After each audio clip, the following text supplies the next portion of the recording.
Vous voyez sur l'axe vertical, on a tout ce qui est extérieur, visible, tangible, matériel, objectif, rationnel, ce qui se voit et qu'on voit à l'extérieur.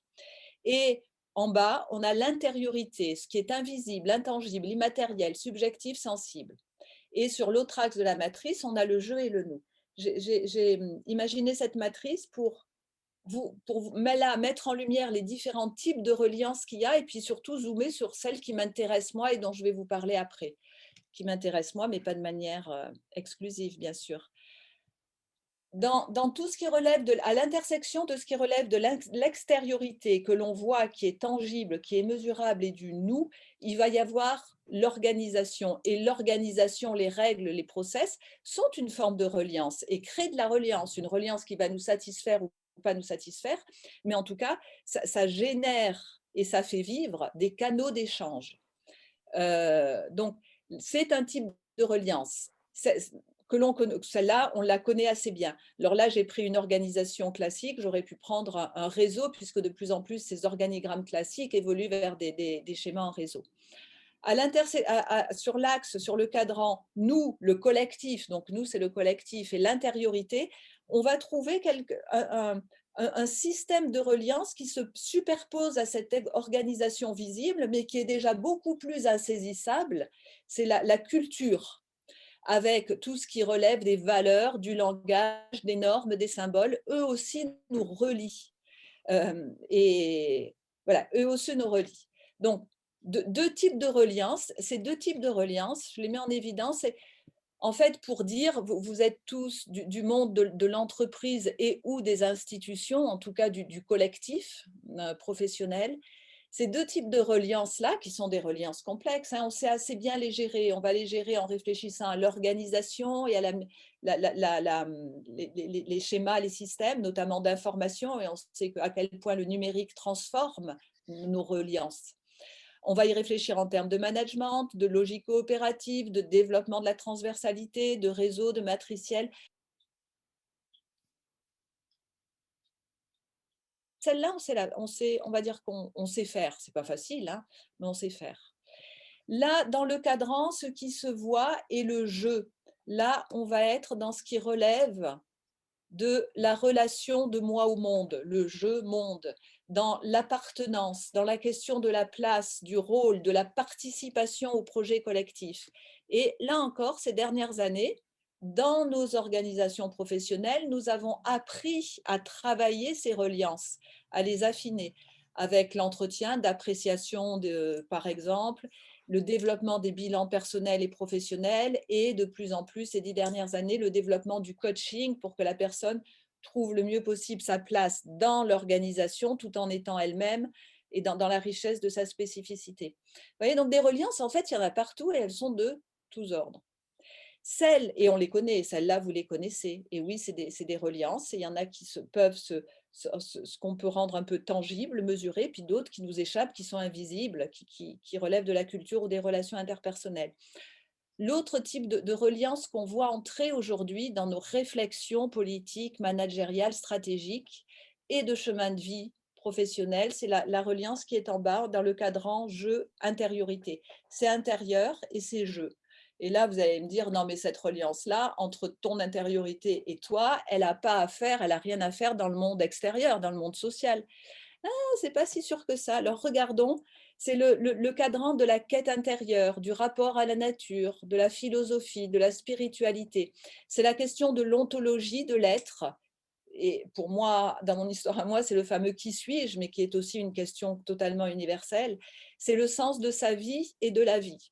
Donc, je répète, là, vous pouvez me dire, bon, bah, ça, c'est ton histoire perso, il y a bien une séparation entre le perso et le professionnel. Ouais, sauf que on voit aujourd'hui arriver, y compris dans l'entreprise, y compris dans les grandes institutions administrations, des pratiques qui vont, et donc des pratiques, ça veut dire des prestations et donc des budgets dépensés, qui vont aller travailler sur cette zone-là, qui vont aider la personne à aller chercher des réponses dans cette zone-là. J'en veux pour exemple le coaching holistique, le coaching tout court, mais souvent le coaching est holistique, de plus en plus la méditation de pleine conscience qui va aller travailler dans cet espace-là. Et on voit Là, ma voisine travaille à France Télévisions, entre midi et 2, où ils ont ouverts à tout le monde, des ateliers de méditation de pleine conscience. C'est très nouveau et on est bien dans ce cadran-là, travailler cette reliance-là. Et on voit même apparaître dans les entreprises des chamans corporate. J'ai une amie qui se sent suffisamment chamane et qui a fait du conseil pendant des années pour dire je suis chaman corporate, au point d'oser de l'écrire sur sa carte de visite. Cette expression nous vient bien sûr des États-Unis, comme beaucoup de choses, et de la Silicon Valley en premier. Mais voilà, chaman corporate, et on va bien avec, dans l'accompagnement individuel ou collectif, les chamans corporate, ils vont bien inviter les dirigeants, les équipes de dirigeants, de direction, les managers à travailler sur cette zone-là. Alors là, ce que je vais vous proposer d'aller voir, c'est mais en fait pourquoi on a besoin d'aller dans le cadre de la recherche de performance d'entreprise, pourquoi on a besoin d'aller rechercher aussi profondément la reliance. Est-ce qu'on peut, Laurent, s'arrêter quelques minutes sur ton schéma? Absolument. Et juste pour le terminer, Oui.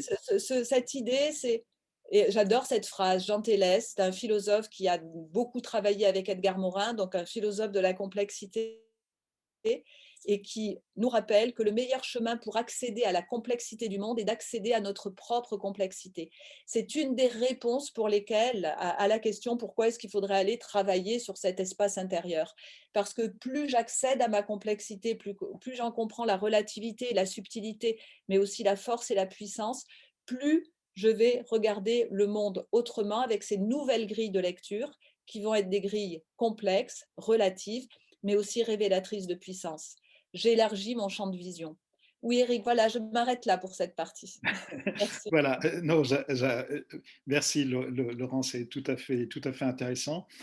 Ton schéma est très, très, très parlant, mais en même temps, comme tout schéma, c'est un peu, ça simplifie les choses. Et je pense qu'on est dans, comme tu le disais tout à l'heure, on est dans la complexité. Et ce que je trouve très, très intéressant, c'est qu'on peut avoir une lecture un petit peu fractale des choses. C'est-à-dire que quand tu parles de culture, et que tu mets ça dans le cadran en bas à droite, intériorité, on pourrait aussi dire il y a la culture d'entreprise, hein, qui pourrait aller aussi dans le cadran en haut à droite.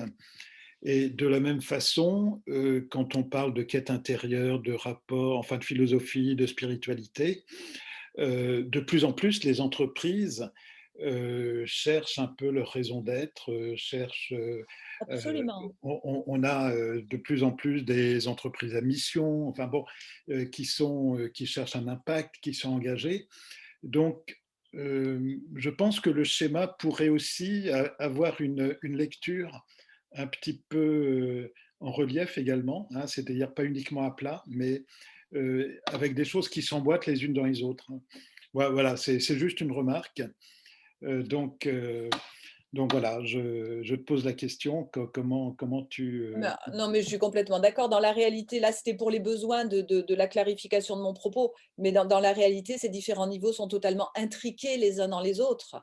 Et pour moi, dans mon langage à moi, c'est comment le visible, l'invisible s'invite dans le visible, et comment on révèle à nous-mêmes l'invisible, quel que soit le cadran ou l'endroit où est l'invisible, les relations dans l'organisation et tous les schémas psychologiques qu'il y a derrière nos organigrammes, ils sont de l'ordre de l'invisible et ils vont fortement nous influencer. Tout ce Mhm. qui est langage, normes, symboles, ça va fortement nous influencer. Donc, quels moyens on se donne pour aller révéler cet invisible-là, et plutôt que de le laisser de se laisser embarquer dedans, c'est-à-dire je me laisse embarquer dans une culture et je ne vois pas qu'elle est en bout de course. Non, au contraire, je m'en saisis, je la révèle et je la re-questionne. Voilà, comment on les re-questionne. Ce qui est intéressant, là, c'était pour moi là, hein, merci si vous trouvez effectivement aussi que c'est intéressant, c'est de dire cet invisible, on va aussi aller le chercher à l'intérieur de nous-mêmes. C'est-à-dire qu'on creuse un petit peu plus profondément le puits pour aller chercher la raison d'être personnelle, parce qu'en fait, les raisons d'être, et c'est nouveau, ça aussi, ça y participe, c'est nouveau l'intégration de la raison d'être dans la définition de l'entreprise et l'obligation qui est faite maintenant aux entreprises d'inscrire leur raison d'être dans leur statut. La raison d'être, elle va être directement liée ou intimement liée à la raison d'être des fondateurs, à la raison d'être de ceux, et on va retrouver ce lien entre le je et le nous, Oui. entre le visible et Est-ce l'invisible. est-ce qu'il n'y a pas un risque de manipulation des individus? Alors, dans votre question, j'entends que oui. Il est partout le risque. Absolument, mais je pense qu'il est dans la culture, il est dans les relations interpersonnelles au début, dans les entreprises, si vous êtes plutôt de ma génération, vous vous en souvenez, quand la PNL, on a commencé à utiliser des outils comme la PNL pour le management ou l'analyse transactionnelle, il y a eu et à juste titre, hein, il y a « Ah, attention, c'est fait pour manipuler ». Et ça peut, un outil, tout dépend comment on s'en sert. Donc, soit l'intention est de manipuler, après tout, ça peut marcher, soit l'intention est de faire en sorte qu'on tire le meilleur de nous-mêmes en étant bien.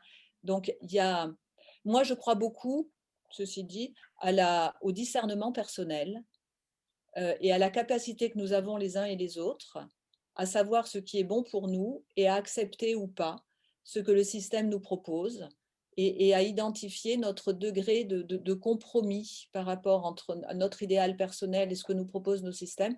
Je crois qu'on est assez mature pour savoir jusqu'où on est prêt à aller ou pas aller. Et je crois qu'on est de plus en plus mature en plus. Je crois beaucoup à ça, mais je peux me tromper, hein.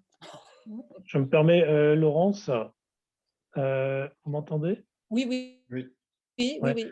Oui, Laurence, en fait, oui, alors j'ai entendu le mot manipulation, mais de toute façon, on est à partir du moment où il y a un groupe humain qui est en interaction, il y a des influences. Et on peut penser que les influences, sont soit favorables ou défavorables, et la manipulation, elle va être liée à une influence avec une intention d'être, enfin, une intention propre. Mais moi, je voulais réagir plutôt sur l'organigramme, qui est une vision assez mécaniste qu'on voit dans le cadran en haut à droite, hein, presque taylorienne de l'organisation.